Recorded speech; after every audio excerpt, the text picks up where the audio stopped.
பசுங்குதையா கைப்பிடிக்க நீயும் மாயா ஏறா கண்ணு குழி குழி காஞ்சு கிடக்குது పవన్ కి కాల్ చేద్దాం.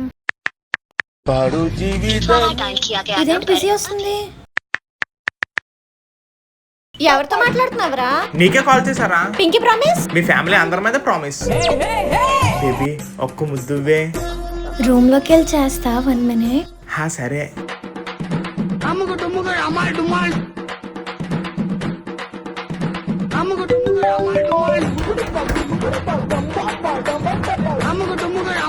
ఇదే మీ అత్తోరిల్లు కాదు, వెళ్ళి పని చెయ్యి. మీ ఇంట్లో కొడుకున్నాడు కదమ్మా, ఆడికి చెప్పండి. ఎవర్రా ఫోన్ లో? లతిక మమ్మీ వీడియో కాల్ చేసింది. అవునా, టీవీ కనెక్ట్ చేయి, నేను చూస్తాను. సరే. ఏదో తేడాగా ఉందేంటి? పవన్ ఇందాక అమ్మ వచ్చింది, అందుకే వెళ్ళిపోయా. మ్యూజిక్. నెక్స్ట్ పార్ట్ కోసం లైక్ సబ్స్క్రైబ్